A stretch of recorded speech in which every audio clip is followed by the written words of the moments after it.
Today, we are super excited to be speaking with Dr. Christopher J.H. Wright. Dr. Wright is a missiologist, an Anglican clergyman, and an Old Testament scholar. He is currently the International Ministries Director of Langham Partnership International, and he is also an honorary member of the All Souls Church, Langham Place in London, which is the church where John Stott for many years served as minister. Dr. Wright is also the author of the book that we'll be discussing today, as well as a number of other books. But our book for discussion today is Here Are Your Gods, Faithful Discipleship in Idolatrous Times. And for those who might be tuning in from the US, this is the British cover, same title, but a different cover in US zone. So we are super, super grateful to be speaking with you, Dr. Wright. Thank you for making time for us today. Oh, thanks, Jonathan. It's good to be with you again. Thank you. So my first question is, can you just give us a brief snapshot? What is the Langham Partnership? Thank you. Yes. Well, the word Langham doesn't mean anything. It's just the name of a street in London, but it's the street where there's a church called All Souls Church, Langham Place, that you've already referred to. And John Stott was the founder in, I think, 1969-70 of a trust, which he simply named after the street, the Langham Trust, which was aimed at providing scholarships and funding for men and women from the majority world, that is from Africa, Asia, Latin America, basically the church outside the West, to receive funding for theological education to doctoral level. And that program is now the Langham Scholar Program, supporting theological education around the world. And then he also started a program for literature, which is now Langham Literature, providing books and indeed facilitating the creation of high quality books written by majority world authors. So publishing books by African, Asian, Latin American authors and making them available in the West and of course in their own country. And then the third program is Langham Preaching, that is to enable, to facilitate, to encourage better, more faithful biblical preaching. And that program is now operating in more than 100 countries in the world with indigenous leadership. But the basic aim is to raise the standards of biblical preaching around the world for the sake of the growth of the church. John Stott is a legend, or in some circles, we might refer to him as a saint. At any rate, deceased in 2011, I spent a few months, about 18 months in England as a student, as a postdoctoral student in 2007. And it was my desire to be able to see him. He was already fading in health at that time, but a world-renowned Anglican clergyman. May I just ask a personal reflection? When did you meet John Stott? I met John Stott back in 1978, believe it or not, when he was in his prime, in his mid 50s. I was a young post PhD student in my early 30s, and I was involved in a number of British organizations for evangelical social engagement, cultural engagement with issues of politics, economics, poverty, etc. And John Stott, after Lausanne, 1974, of course, first Lausanne, was in many ways our great guru. And whether he's a saint or a legend, he was certainly our hero because he was very much committed to some of those issues from a biblical, theological, evangelical perspective. And he convened a conference on the National Evangelical Conference on Social Ethics in 1978. And I was asked, I just done my PhD on the Old Testament, I was asked to be one of the Bible expositors at that conference. So I did that with him in the back row. He was chairing the whole conference. And it was a bit scary, but he was very kind, spoke to me after it, and we had lunch together. And then from then on, he sort of invested, as he did, of course, in so many other younger men and women at that time, in friendship and following our career. And so it became a friendship over the years since 1978. Yeah. We're going to dive straight into this book. Here Are Your Gods. And this is a book project that the Genesis reaches back to 2017. You were asked about that time to deliver a lecture by the title Following Jesus in an Age of Political Turbulence. You delivered that lecture then in St. Michael's Church in Charleston, South Carolina. 2017, almost a decade ago, that takes us back to another turbulent time in the world of politics. The Brexit referendum had recently passed. Donald Trump had recently been elected for his first presidential term. You're highly troubled as the author of this book at that time. Mm. When did you begin to become highly troubled about these issues that you later then address in your book?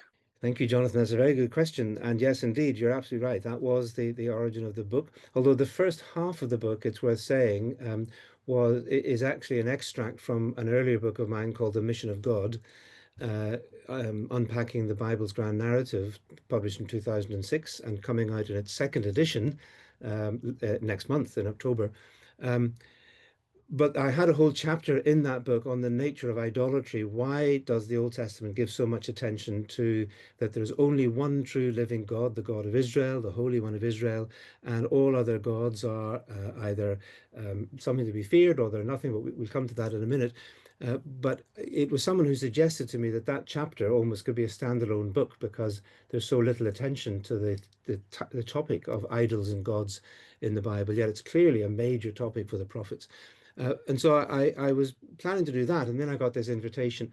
So what was troubling me, I mean, I'd been troubled for a long time in the UK here because at that time, during through the from about 2010 onwards, we had a government which, in my view, and people will detect my own political leaning, but in my view, the Conservative Tory coalition government from 2010 on embarked on a number of policies of austerity, which hit the poor very badly. There was a rise of poverty. Around our streets, we had a rise of homelessness.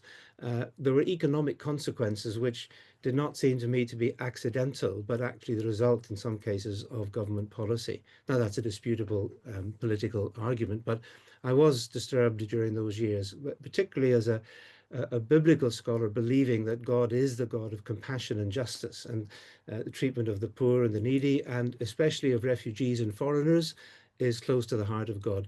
So when the Brexit referendum came along in 2016, um, what troubled me even more then was the rise of the rhetoric that surrounded it, a rhetoric that was quite happy to peddle lies, even when those lies were exposed as lies, they went on being repeated by those who are campaigning to leave the European Union. I was not convinced of those things. I still am not. I still believe that Brexit was a mistake, but it's happened. We're there. It is what it is. But there was a very sharp polarization within Britain at that time between those who were for and against, and the rhetoric and the vitriolic sort of dimension of it became very fierce. And as people know, the result of the referendum was very, very close. It was something like 51% to 49%. The country was split in half. But after the vote, of course, then those who were pro-Brexit, oh, this is the voice of the people. This is the will of the people. And anybody who opposed it was a Ramoner, they were a traitor, they were unpatriotic, they were haters of the people, enemies of the people, etc., etc.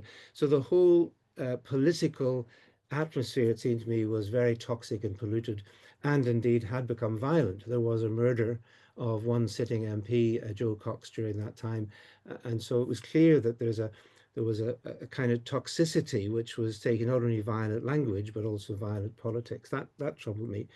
And on the other side of the Atlantic, of course, we were watching the rise of Donald Trump, and it seemed unbelievable to many of us when we saw, you know, the character of the man who was being portrayed as and running for president, for whom many in the US itself were saying this man isn't fit to be president for all sorts of reasons during the campaign. And yet he was voted in. And it was sort of surprising. So there was this element of where are we going that we end up with a prime minister in Britain who was known for exaggeration and lies, and a president in the States with that aspect as well of exaggeration and so on and that sort of rhetoric. And it did seem to me that our politics in two of the greatest democracies of the world, you know, the US and the UK, and of course in the European Union, that our democracies were being very toxicized, if that's a word, by a kind of rhetoric, which of course was being amplified by social media, by the algorithms, by the way in which manipulation of these votes, and it was, you know, fairly well proven that there was Russian interference both in the Brexit referendum and in the US election. And so you say, well, we're no longer the kind of simple, free voting citizens of our countries. An awful lot more is happening here, which feels very dark and in my kind of language, very idolatrous. There's something going on here that is more than just political. There seem to be spiritual principalities, powers, all that kind of thing at work. Yeah, so that's what led me to be troubled. Um, and then I got that invitation, and it was really quite difficult to respond to it. So we have a pretty unique book project on our hands here. You are, I suppose, firstly a Bible scholar, and you write as such. That's why you address this Old Testament topic of idolatry, and we're going to head there in just a minute. You've also had a long career, I'll say, as an evangelical statesman. You've had countless conversations with all kinds of folks around the world, and you're also writing as a concerned citizen. I also detect a personal concern here as a citizen of your country. So this is a unique project, but let's dive into that layer as biblical scholar. And you write about idolatry as a topic of the scripture. And the question that animates those early discussions for you is this question of whether the gods mentioned in the Old Testament are, quote, something or nothing. And it's a great read. Everybody listening to this ought to just go out and get this book and read it. It's very readable. It's not even too thick. But if we could hear from your own, in your own words, orally here, what is this question all about? Are the gods something or nothing? Okay, good. Thank you. Well, because the Old Testament sometimes speaks as if the gods are something, and in other places calls them nothings. In Isaiah and in the Psalms and elsewhere, these are the gods of the nations there, they're just nothing. So, what are they? And of course, that question is then complicated by the historians of Israel, ancient Israel of the Old Testament, who want to argue that if you'd asked an Old Testament Israelite during the period of the Old Testament, you know, do you believe that there's only one living God? They might have said, well, no, there's lots of gods, but Yahweh is our God. So they were worshippers of the Lord God of Israel, but they were quite happy to say that there are other gods as well, because the other nations obviously do have gods. But when you come to the period of Isaiah, it's much clearer. No, no, only the Lord God is God. There is no other, and so on. So they put this sort of spectrum from polytheism through sort of henotheism to monotheism, and I'm uncomfortable with that from a purely historical point of view, but also seem uh, to not recognize the fact that uh, it are the gods something or nothing in comparison to what? Now, if you ask the question, are the gods of the nations something for the Moabites or the Babylonians? The answer is obviously yes, because they have statues of these gods, they worship them, they consume a lot of the GDP of the nation. They are something within human consciousness which affects politics, it affects economics. So, in that sense, the gods are something within the human culture. But if we ask, are these gods something in relation to the God, Ha Elohim, the one and true living God, who alone is God, then Isaiah and the Psalms answer, no, no, there is only one occupant of deity, and that is the Holy One of Israel. All these other, what the Apostle Paul would call so-called gods and lords, because Paul faces the same question in Corinth. Um, they are nothing in comparison to Yahweh. There's only one living God who's the creator, the sustainer, the sovereign of the history, the judge of all nations, and the savior of the world. There's only one God who occupies that place. That's the transcendent uniqueness of the God of Israel. And in comparison to him, these other gods are nothing. So that's the nuance of the question as to which way around you're asking it. One of the superficial, facile ways that people used to say, well, if the book of Deuteronomy says you mustn't go after other gods, then they must have assumed these other gods exist. Well, why? I mean, we can sing Christian hymns, like there's a wonderful hymn called, where other lords defy thee and defy thee still today. We can talk and sing about the gods of other religions, which doesn't mean that we assume that they are real in the way that the living God is real. Paul, when he's writing to the Corinthians, can say, about meat sacrificed to idols, he says, we know that an idol is nothing at all in the world. In reality, it's nothing. It's not anything. It's not a God thing. But he says, we know that there are many, quotes, gods and idols because you can see them, the statues, the temples, etc. of Corinth.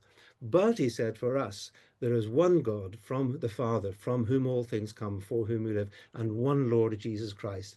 And so he builds the Lordship of Christ into the monotheistic affirmation of the Shema there in Corinthians. So the same question was there in the New Testament, in the polytheism of the Roman Empire, as well as in the Old Testament. You've got lots of great lines in this book, but one that stuck out to me especially is on the bottom of page 38. And you write, "It seems we never learn that false gods never fail to fail." And for me, that was helpful. You're connecting these two worlds of politics and spirituality, and you're trying to use the Old Testament as the prism or the lens through which to do that correctly. We've got tons of conversations today about politics and religion. You're trying to view that relationship through a careful study of the Old Testament's understanding of idolatry. Mm. And you put it in these words, the we never learn that the false gods never failed to fail. What does this observation reveal then about the spiritual state of our churches today? Well, I think it reveals a lot about secular society, if one can call it that, even before we get to the churches. There was an article way back in the 70s in the UK where that line was, "All our gods have failed." I think I may quote it in my book. I'm not sure. I can't remember. But it was after a situation where a child, a little toddler called Jamie Bulger, had been murdered, but he was murdered by two 10-year-old boys, children, who murdered another child. And the editorial of the newspaper was saying, what kind of nation have we become? We've been through the collectivism era of the socialist, of the Labour government of the 70s, when we thought we could make society better by that means. That was then overthrown, and we went into the individualistic era of the Thatcher years of self-reliance, and we pushed the more right-wing agenda, etc.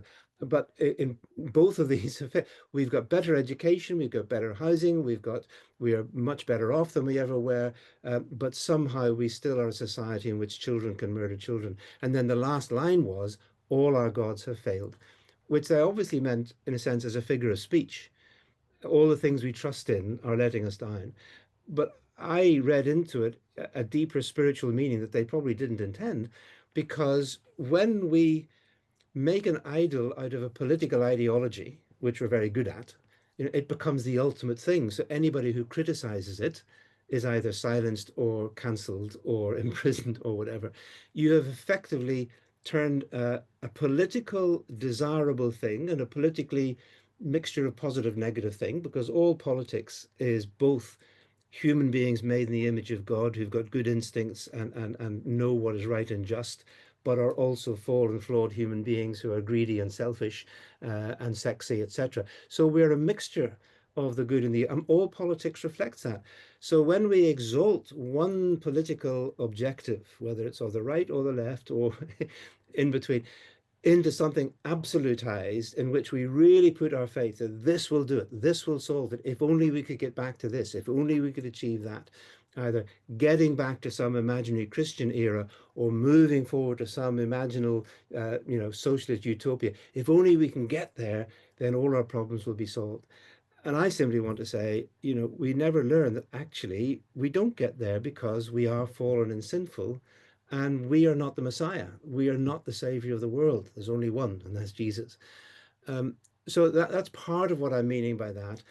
But of course, it works at a more personal level as well. When individuals um, give their whole self into whatever the idol becomes, whether it's self-identity or therapy or their career or their family even, or whatever it is, if you make an idol out of something, it will eventually disappoint you.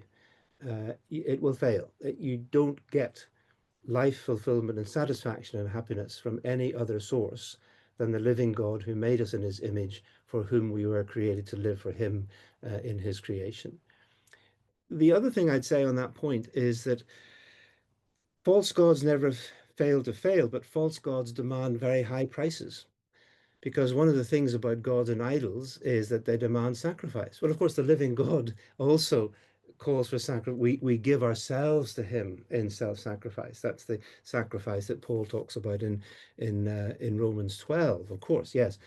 But there's also, as we know, in Canaanite religion, for example, that the worship of Baal demanded all sorts of sacrifices, including human sacrifice, blood, sacrifice of children, in order to ultimately satisfy the god Baal or Molech or whatever it was.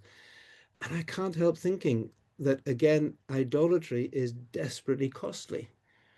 So if we put all our faith in our military power, that will consume such a high proportion of our GDP that we end up with very little left to spend on real matters of bread and health. We turn, our plowshares into swords rather than the other way around. If we worship the gun, then we're going to have an awful lot of deaths.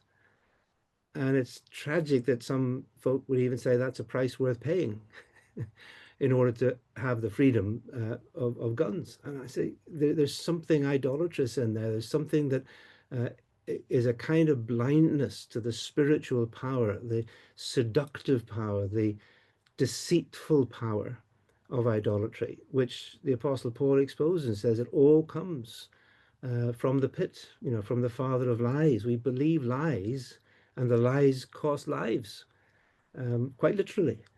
So that's part of the reason why I do feel that taking the idolatrous false gods teaching of the Bible more seriously than we do is actually quite important, both as individuals and as a church, and certainly in the political realm. I'm going to read a chunk of the book here, a paragraph. It'll take me a minute or two to get through it. And this is on the bottom of page 67. It happens to be as you begin part 2. So you've concluded the biblical studies portion of the text, and now we're moving into a political analysis. And this is what you write. If I had been asked just to comment on the momentous political changes of the previous year, I probably would have declined.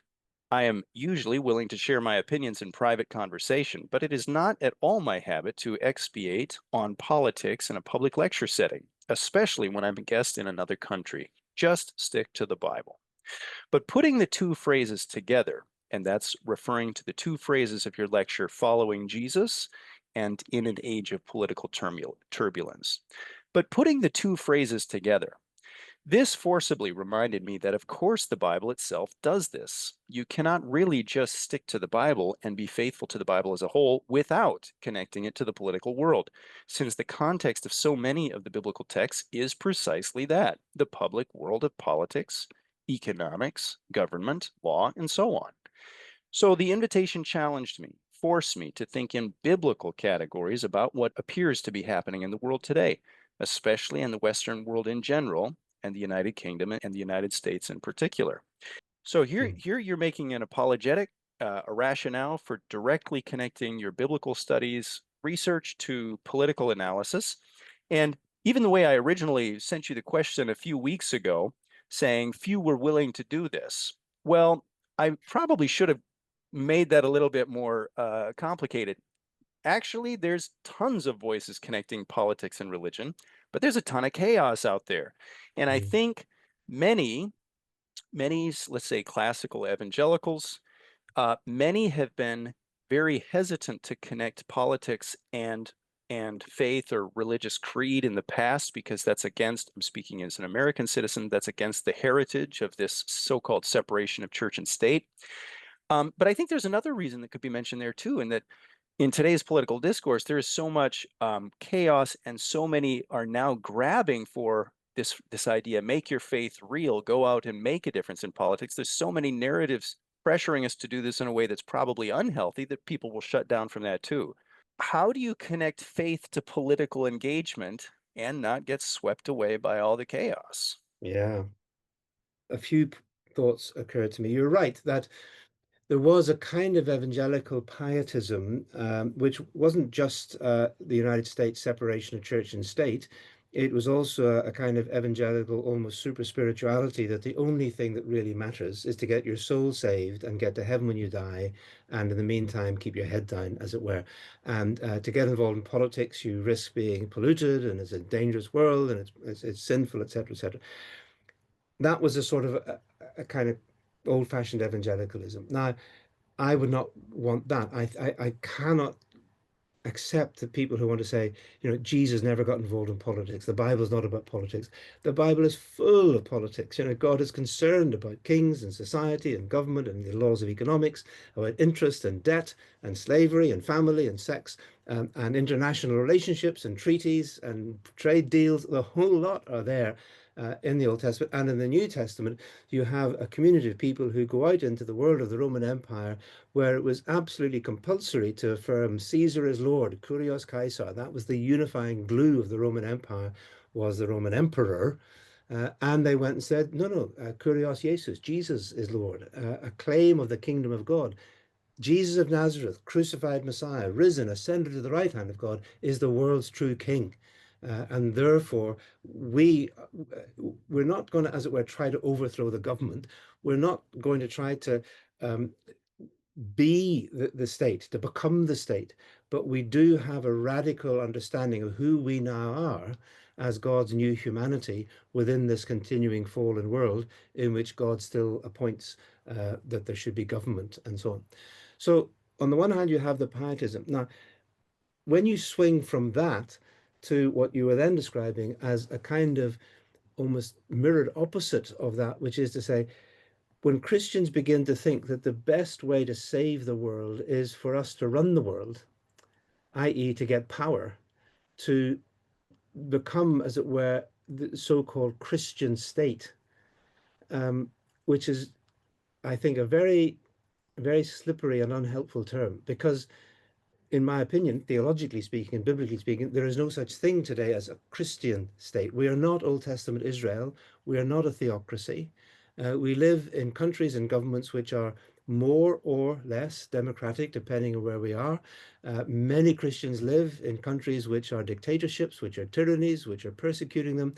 So to talk about the way we need to get power in order to impose so-called Judeo-Christian values, which is another phrase that gets rather bandied about and I think rather misused, that the best way, as it were, to save the world, to Christianize the world, is to get political power. That, I think, is the opposite kind of idolatry, because it ends up saying, we know how to save the world and we will do it if only we get into power. And then the temptation, it seems to me, is that you end up with a kind of politics which is rather like Louis XIV, who I think is reputed to have said, "L'État, c'est moi." The state is me. In other words, the divine right of the king, the government to say, "I dictate what the state will be." And we've almost reached that sort of point where, in some parts of the world, it's true. I mean, you go to Russia, and the state is sort of equated with the Russian Orthodox Church and with Putin's government and so on.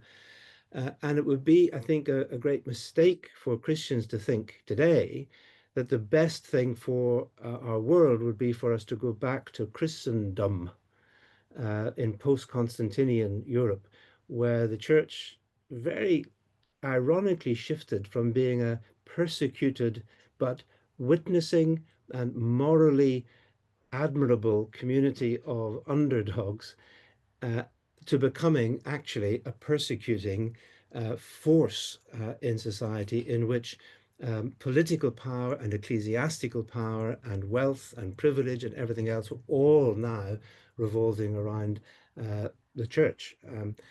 And look at the results of that. I mean, the impact of that, some positive, but a great deal that was negative. So I think what we don't need is for Christians to get back to that era of thinking. And let me then say, having said that, I don't want us to swing back and say, therefore, Christians should simply opt out of politics. John Stott, my mentor and friend, was very insistent that as Christians we are called to be salt and light in the world. That means that we do need Christians to not just to be involved in politics, perhaps for election, to become MPs, but also to be politically aware, to be advocating for what is righteous and just and true, to be speaking out on behalf of the powerless, of the poor and the needy and the refugees and the exploited and the marginalized in our world, that Christians should be in those areas and so politically involved, but not seeking political power for its own sake, which so easily becomes a corrupting, violent idol. in which it's very easy to move from we need to have power to we need to get rid of everybody who opposes us or to silence them one way or another. Uh, and that gets very nasty indeed, as we know. I don't know, it's not really answering your question very well, but I'm trying to neither go to the evangelical pietism politics stay out or the evangelical sort of Christian nationalism get power and make the country Christian again as if it ever really was, which is also a questionable assumption. I'd like to read a page here from your book. This is at the bottom of 77. And mostly in this second part of the book, you do political analysis, commentary, but there's a little bit of prognostication as well, not just analysis, I mean, but a little prognostication, or we get close to it in this paragraph. So let me read here for a moment. Bottom of page 77. Internationally, the 19th century was dominated by the British Empire, and the 20th century saw the United States rise to global leadership. And now it seems almost certain that the 21st century will eventually be China's. President Richard Nixon is said to have made this prediction a long time ago, and he seems likely to be correct. What will the rise of China to global prominence mean for the West by the end of this century, if Christ does not return before then? Only God knows. But even as we contemplate this prospect, that we should remember that God has been at work in China for more than a century, bringing somewhere around 100 million people to the Christian faith. Almost certainly, there are now more people attending worship in Christian churches in China every Sunday than in the whole of Western Europe. The Chinese government is becoming ever more restrictive of Christian churches, as they are in Islam as well. Persecution and the expansion of suffering and imprisonment are now the normal lived experience of many believers there. But then the same was true for Christians under the Roman Empire, steady numerical increase alongside periodic fierce persecution. But eventually, Christianity transformed the Roman Empire from within in the 4th century with the conversion of Constantine in 312. God has enormous patience, and if 1,000 years as is one day in his sight, what is a mere century? What is God in his sovereign governance of history preparing for our world in such geopolitical and religious shifts and changes? What if China becomes a dominant world power and Chinese Christians eventually exercise a significant shift in the nation's cultural and political complexion and stance in the world? Not that we want anything like another Christendom, but just as the heartlands of Christianity globally have now already shifted from the West to the global South, or the majority world as it is known, may we not also see a further shift to the global East? As I said, only God knows, and I claim no prophetic mantle. Dr. Wright, as I was reading these words, I couldn't stop thinking about the legacy of John Stott. Maybe there, I'd like to ask you, WWJSD, what would John Stott do in this political context? And for this map that you've laid out here, these as you've analyzed things and put things into these potential shifts, how much of that, if I may ask, was influenced by the legacy of John Stott? Some of it would have been because John Stott was a traveler in the majority world. He knew the continents of Africa, Asia, Latin America very well. It's why he formed the Langham Partnership to serve the churches there. I don't remember him making much by way of the sort of international prognostication, as you called it, in those paragraphs that you read. He, of course, he was well known in China. The Three Self Church, in fact, invited him several times, and I accompanied him in 2006, January 2006, a few months before he had his fall, which, as you said, led to him being very immobile until his death later because the Three Self Church, honored his legacy, the kind of theology he had, not because he was liberal, but because they knew that he was someone who was not just out to sort of slam everybody and be critical, but that he was supportive of the Christian faith. So I think he saw the rise of the Chinese church. He would have been aware of that. He was very concerned very enthusiastic for what Langham is now doing, which is seeking to publish in the Chinese language biblical commentary for the whole Bible for the Chinese speaking world, including mainland China, if it's possible for it to get there by various means.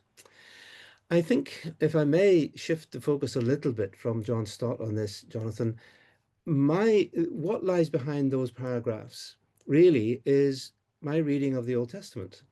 because it seems to me that why does God give us, more than 1,000 years of ancient Near Eastern history, from the breakup of the kingdom of Israel between Judah and the northern kingdom after Solomon, right through to the exile, and then the return from exile under Babylon, and then Persia, and then in the post-biblical period under Greece.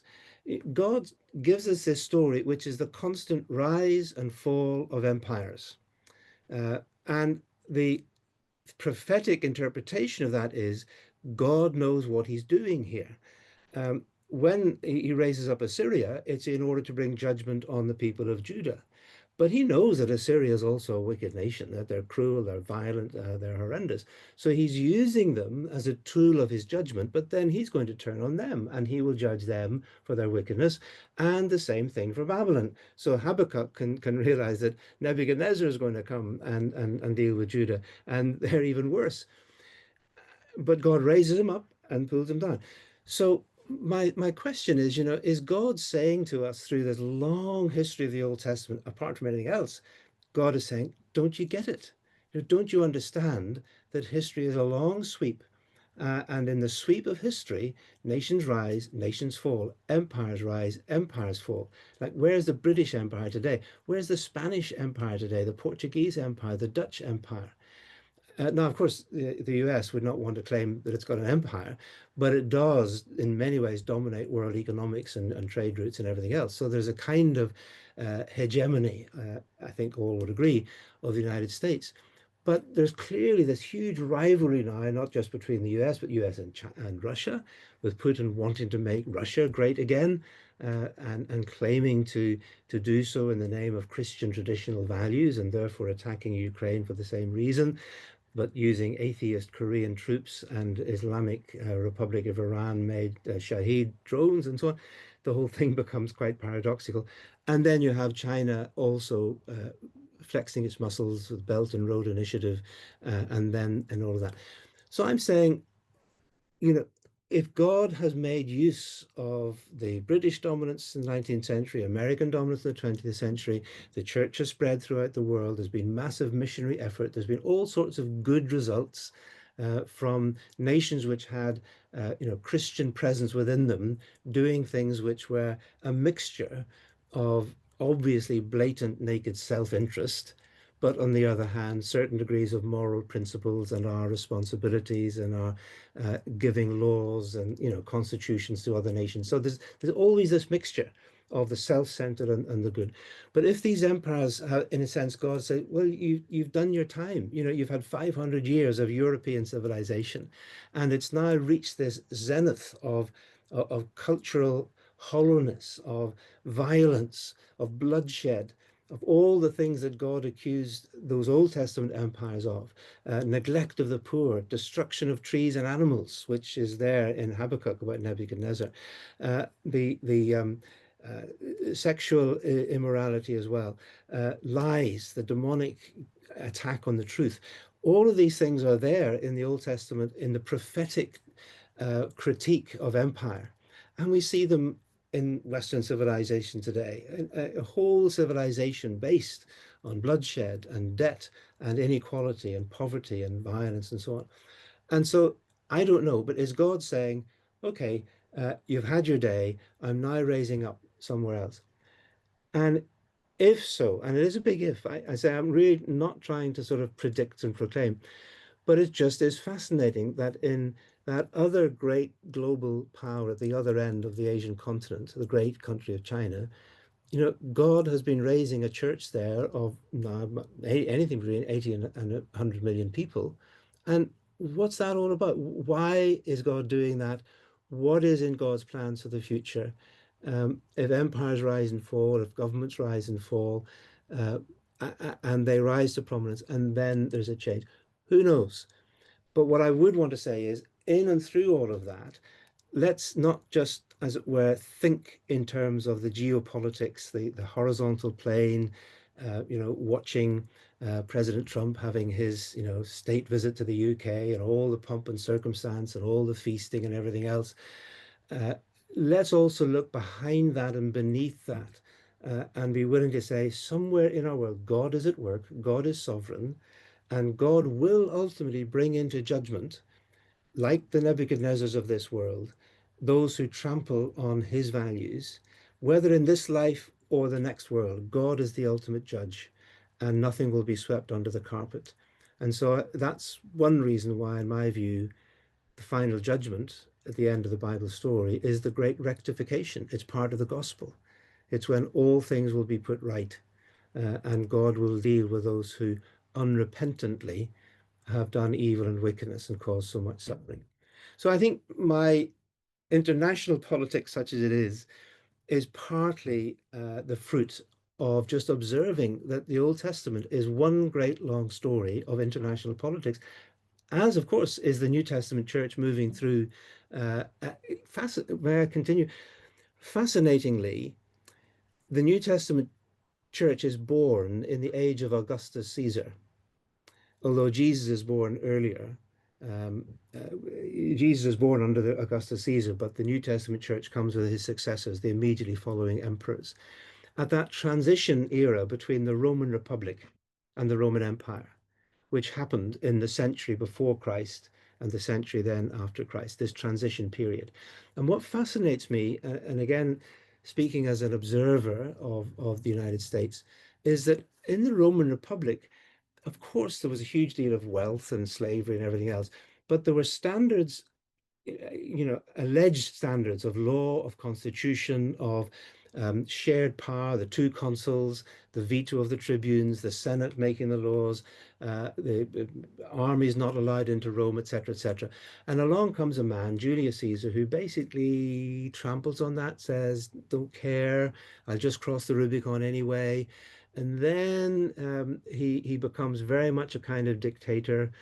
And then the Senate, all these sort of people who are supposed to, be there making law, they become very supine. They simply kind of go along with it, partly for financial reasons. Crassus is a banker, and so on.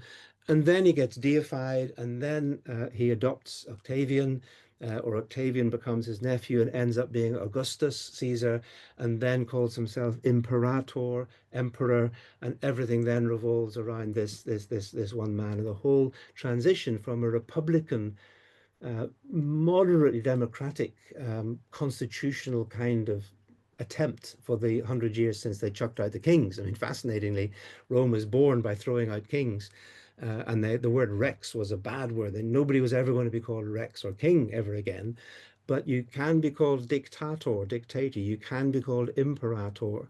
And you end up with a sort of an empire around one man rather than a republic around two consuls and the tribunes. And I just see how history repeats itself in fascinating ways in some of these transitions. I think for me, that might be one of the biggest takeaways from this book is, there's a lot of people, a lot of voices that I currently hear saying, oh, I'm a Christian. I don't do politics. I don't connect my faith to politics. That's not part of my tradition. And I think this book would say, well, have you read the Bible?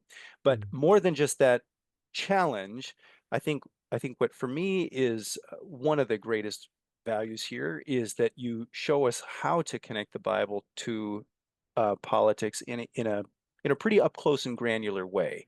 And you Mm. do it through careful scholarship and careful biblical analysis. We're not just stringing things together here in this text. I think that's why I would recommend this too. We're increasingly living in political situations in the West where it's almost impossible not to connect politics and faith. Yeah. And I think this is a great roadmap for those of us who want to do our connecting of faith and politics in a biblical way. I think that's Mhm. what I would really recommend here. But the storm clouds are continuing to gather. I need to read one more Yeah. paragraph from page 107. And it's not quite as long as the last, but let me read another paragraph here from the middle of page Mhm. 107. Mm. In the end, when you submit to the idols, as Western cultures have been doing now for centuries, the idols will eventually come to rule over you. We are reaping what we have been sowing for generations. Here are your gods, says God. You chose them, you adore them, you sacrifice to them, you live with the consequences. That, I think, is what the events of 2016, Brexit, and the United States presidential election with all their chaotic results in the social and political life of both nations over recent years, are symptomatic of. They seem to be an outcome of long-term idolatry and short-term folly.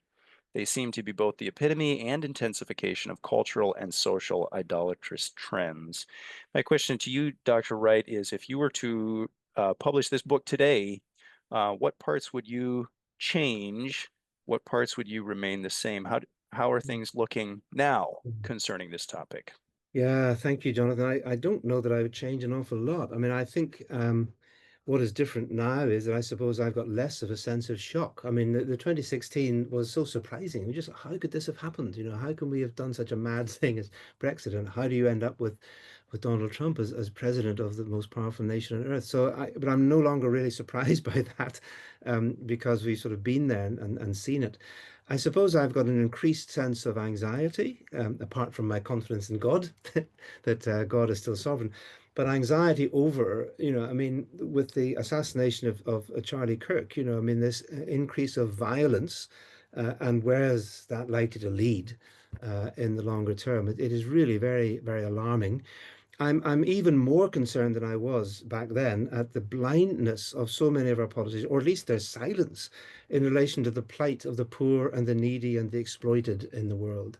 I mean, I just struggle to hold in my mind the imagery we've had on our television screens just yesterday of this great feast, the state banquet in Windsor Castle on the one hand. It's all great. These are important people, and yeah, it's our king and whatnot. I'm not blaming them. There's a kind of political, you have to do this sort of thing. I understand that, but I can't get out of my mind the fact that there are children being starved to death in Gaza and children being stolen and abducted from Ukraine, hundreds of thousands in this situation. And at the same time, we have a world in which, the wealthiest man on the planet can, at a stroke overnight, cut off the whole US aid budget throughout the world, which has caused thousands of deaths, actual deaths of people who were otherwise being supported by that. Now, of course, I know that there are political reasons, that there's elements of corruption, that there's, there are mistakes, there's folly in any humanitarian organization. There are going to be bad apples, and there's going to be, the scope for our fallenness to show itself. But that just seems so, to me, uh, for the wealthiest to deny the poorest in the world. Just where, how do you fit that into any sort of morality and then claim, quotes, Judeo-Christian values in the world? I also very concerned today, even more so than back in 2016, about the culture of lies and the way in which it's the normalization of this, that it now becomes almost expected that someone will say one thing one day, and we know, well, you probably say something different tomorrow. But that's okay. That's calculated unpredictability. Well, that's a euphemism for basically not caring whether what you say is true or trustworthy at all. So nobody can trust what you don't believe will stick. And if that then becomes, as it were, actually a policy, then again, I feel it's feeding into this loss of any sort of confidence in those who are our leaders and governors and so on.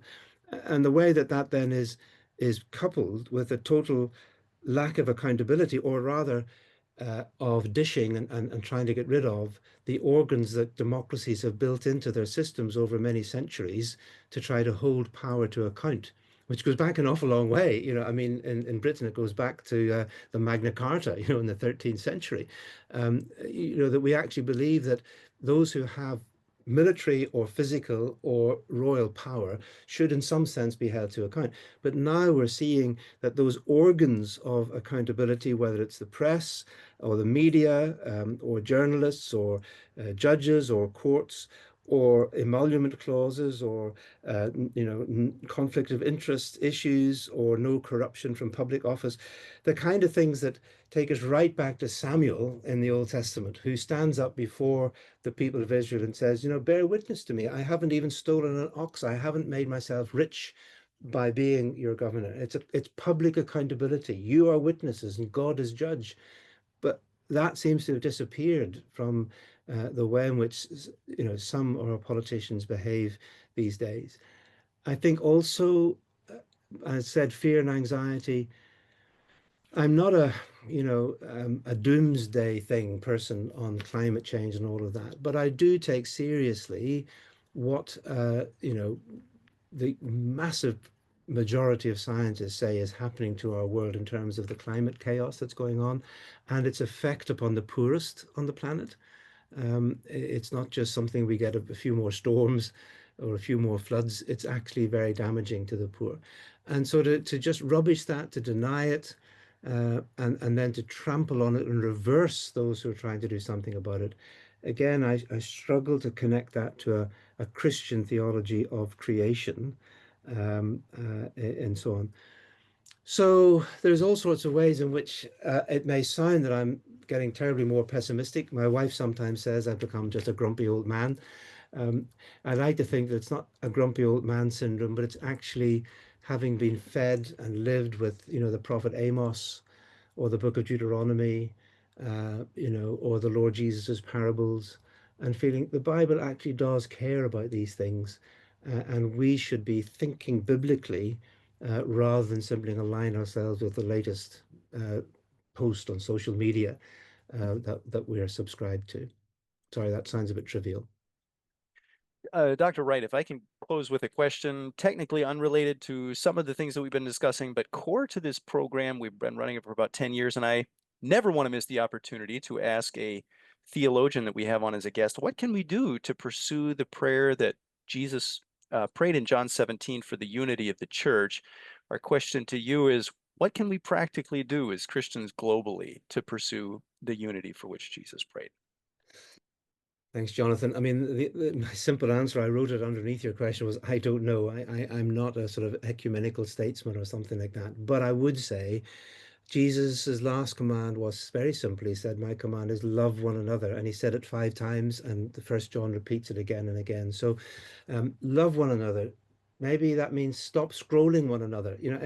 We can't claim to love one another if all we're ever doing is going on our screens to dish out another insult or cynical remark or meme that denies almost the Christian faith of those whom we're called to love.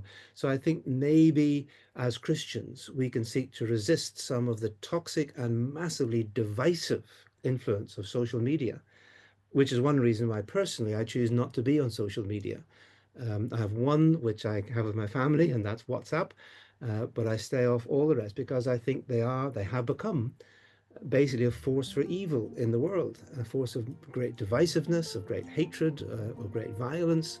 And maybe Christians, as a witness to seek, should actually get together more and love one another more and stop scrolling so much, which sounds a bit trivial, but maybe there's something there. It's been our huge pleasure and honor to be able to speak with Dr. Christopher J.H. Wright, International Ministries Director of Langham Partnership International, and also author of this book, Here Are Your Gods. Go out and get this book, everybody. It's going to help you think biblically about the topics of religion and politics, questions we really can't not think about, but this is a good biblical guide for how to begin that journey. Dr. Wright, thank you so much for your time today and for spending with us. Thank you, Jonathan. It's been great to be with you. Thank you.